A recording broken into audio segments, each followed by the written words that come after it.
Welcome, sweet friends, to the channel Frugal Money Saver. My name is Emmy. My husband is Paul. We're so happy you joined us today. We have got a pretty packed video. We are going to show you some loss leader food hauls, and we're going to show you what we think is one of the biggest financial tips or hints that we can give you to save money and to live below your means. This is going back hundreds of years, and we're going to show you that it went back hundreds of years. So sit back, relax, and we hope this video is super helpful. The first thing we're going to do is get right into our loss leader food hauls. We like to encourage you with these loss leader hauls because basically the way we shop is we buy these items that are on super sale, those loss leaders, and we plan our meals and menus around the loss leaders, and we also use them as stock-up items. So what's a loss leader? A loss leader are those items you find on the front of your supermarket, grocery store flyers.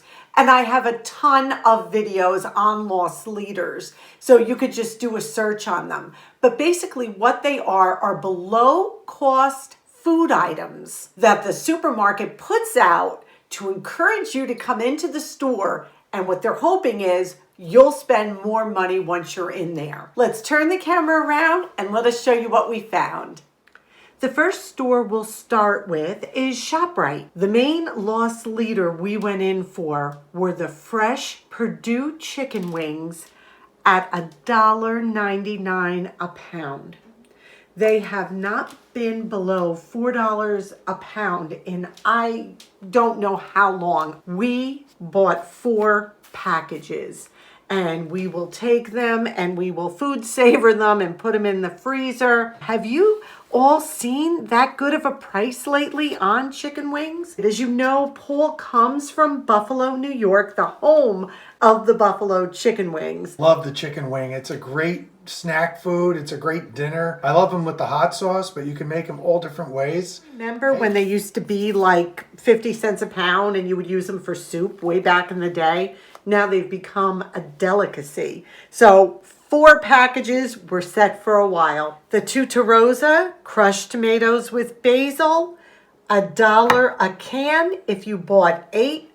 I don't buy jarred sauce anymore. I used to all the time, no more. I make my own, and this is a great price. These are the big cans too. These are the 28 ounce. We did get 2 cucumbers. They were 88 cents a piece. Tomatoes on the vine were 99 cents a pound. Several of my viewers said, take the tomato off the vine. Don't pay for the vine. I'm like, oh yeah, right. 3 bananas for 59 cents a pound. I did need celery. I do buy organic celery. This is just something we do.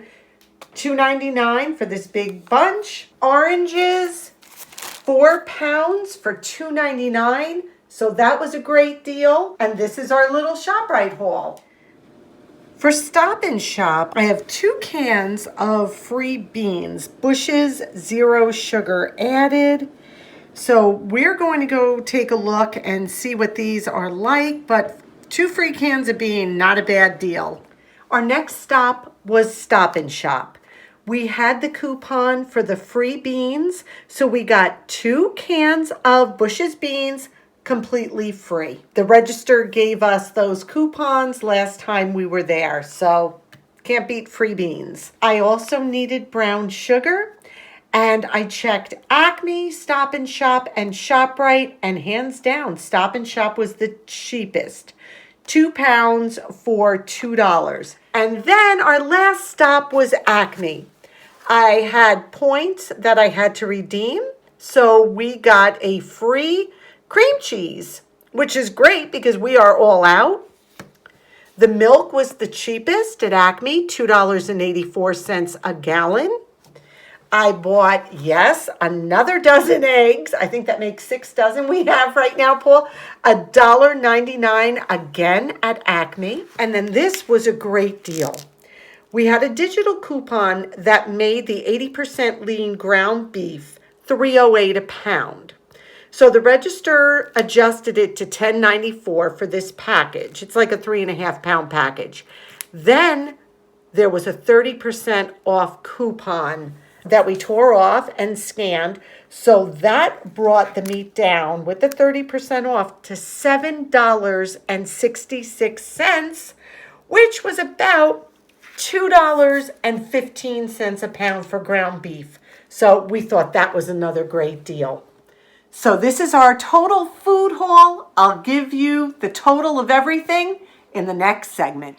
We shopped at those 3 different stores because they're all close together. They're all within several miles of us. So it just makes sense to shop the loss leaders at each store. So our totals are: ShopRite was $54.15, Acme was $12.48, and Stop and Shop was $2, which brings our grand total to $68.63.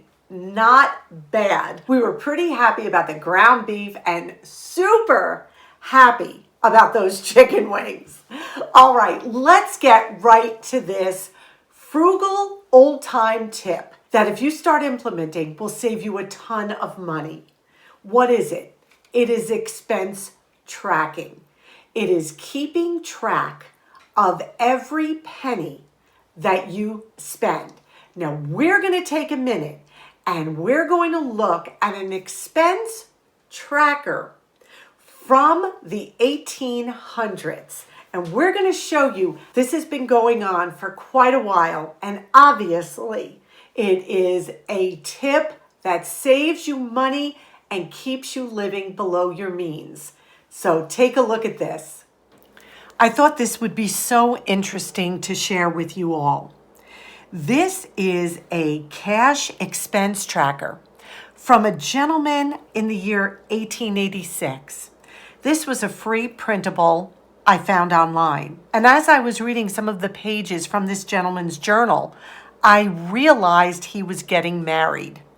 And I just wanted to share this with you. So back in 1886, guess what? People were keeping expense trackers. Let's take a peek at some of these items. December 24th, he bought neckties for $1.25. Now, what I thought was really interesting was on December 25th, which is our modern day Christmas that we celebrate, business was as usual. Obviously, everything was open and running. He went to the barber and got a bath for 60 cents. He bought some beverages for 40 cents. I love this here. He bought postage for his wedding announcements, $1.40. He bought some cigars for 40 cents. And on the 25th, he departed for Ottawa, Canada. On the 26th, he had breakfast at Port Sarnia for 75 cents. Later on, he brought fruit and such for 50 cents. His railroad fare, I believe this is $2.25. He seems to be making his twos like this. He had supper at Cobourg, Ontario for 50 cents, and he arrived in Ottawa, what looks like at 8 a.m. His hotel bill at the Russell House was $2.50, and I love this, around town for 50 cents. So even people in the 1800s realized how important it was to track their spending, to figure out where every dollar went. This is not a new concept.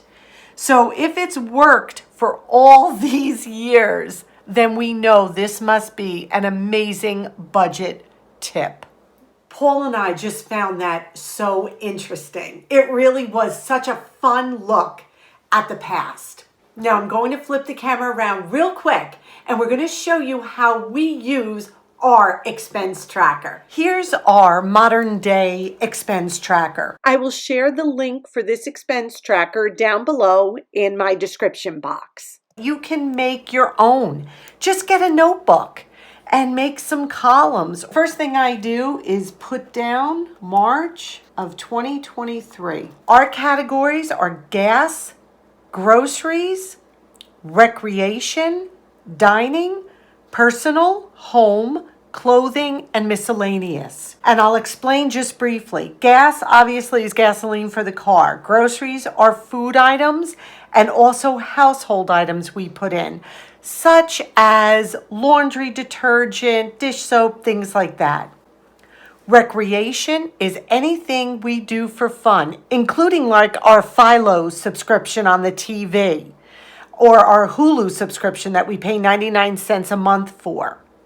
That all goes in here, not just if we go, let's say, to a movie or something like this, but anytime we spend money on recreation. Dining, anytime we dine out or buy food out. That could be a candy bar to a sit-down meal. Personal are things like birthday gifts, anniversary gifts, wedding gifts, things like that. Home includes all necessary expenses for the home, which would be taxes, electricity, water, oil for our heat, etc. This is the most important category as far as we are concerned because these are the necessities, this and food. Clothing, anytime we buy an article of clothing.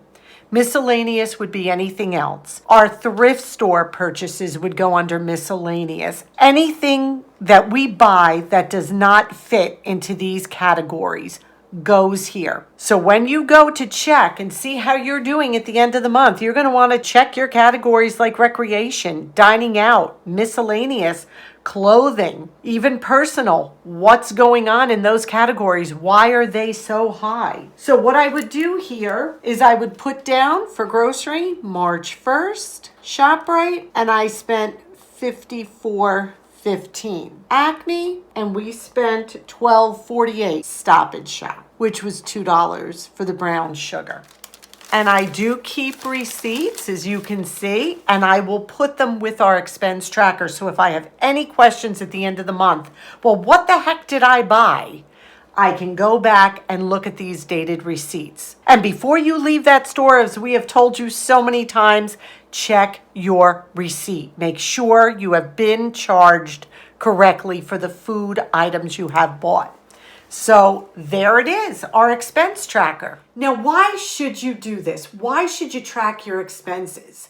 And I'm going to give you some reasons, and if you want to jot these down, please do. The first positive about tracking your expenses is you're going to see where your money is going and realize you may want it to be going somewhere else.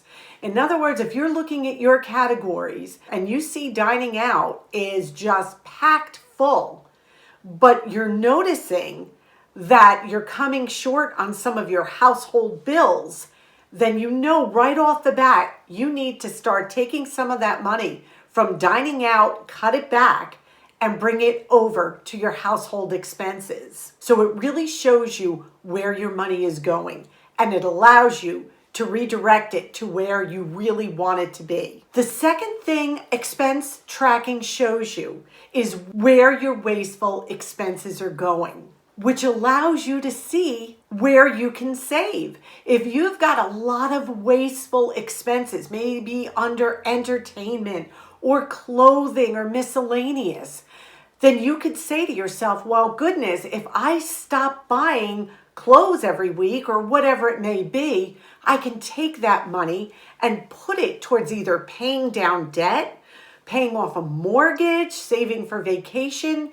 You can figure out where you're wasting money. Number 3, you definitely spend more mindfully when you're tracking your expenses. When you realize you have to jot down every penny that you're taking out of your pocket and giving to someone else, it causes a pause. It makes you stop and think, well, do I really need this? Is this a need or is this a want?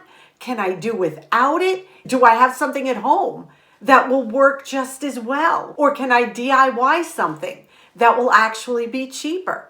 So it actually makes you pause and you become a much more intentional spender. Number 4, expense tracking also helps you to set up a much better realistic budget, because you can see in your essential spending, the spending that you need to do, how much it actually costs. We did an expense tracker for a full year before Paul retired, so we knew pretty much every cent and where it needed to go. And then we were able to set up a realistic budget, knowing less money was going to come in once he retired. So it really helps set up a budget that is within your means. And one of the best advantages of a spending tracker is less anxiety. You're not faced with bills at the end of the month that you're wondering where the heck these charges came from. Because every day you're checking that expense tracker and seeing how much you've spent. And this goes for online purchases. Every time you do something online, it goes right on that expense tracker. So there's no surprises. The anxiety is not there when you open that credit card bill at the end of the month, because you know exactly how much you've charged. So we hope this was helpful. We hope it motivated you a little bit, if you're not tracking your spending, to really get serious about it. If it worked over 100 years ago and people are still doing it now and recommending you do it now, then you know this is a successful hint, tip, challenge activity for you to live below your means. Living below your means means you're bringing in more than you're putting out. And with an expense tracker, you have a clear, concise picture of how much money you're actually spending. And in those non-essential categories like clothing and recreation and dining out, you can start to reel them in, bring them down, so you can live below your means. Today's question of the day: do you track your expenses? And if you do, how is that working for you? Have you tracked them for a long time? We've been tracking our expenses for years, and I cannot tell you how helpful it is. So please leave down in the comments section below how you track your spending. Do you track your spending? And if you don't, how come? Would you consider doing it? It is an absolute eye-opener. Give it a try, even if it's for a month or two. I guarantee you will come back to it. So many of you always ask about Paul's parents. We thought we would show you the meal we shared with them this month. It was supposed to be baked ziti, but they wanted meatloaf. I just wanted to share with you what we were bringing to my in-laws this week. I made some homemade meatloaf with homemade barbecue sauce on top, homemade golden mashed potatoes, some string beans with nothing on them, just a little pat of butter. They have no dietary restrictions. The only thing that my mother-in-law has to watch is the salt, which is no problem for me. As you know, I cook with very little salt. I do use the tin pan so they can just throw them out and not have to worry about washing. And then I made a little tin foil cup for the green beans. What I'll do is cover this all with foil. They'll pop it in the oven to warm it.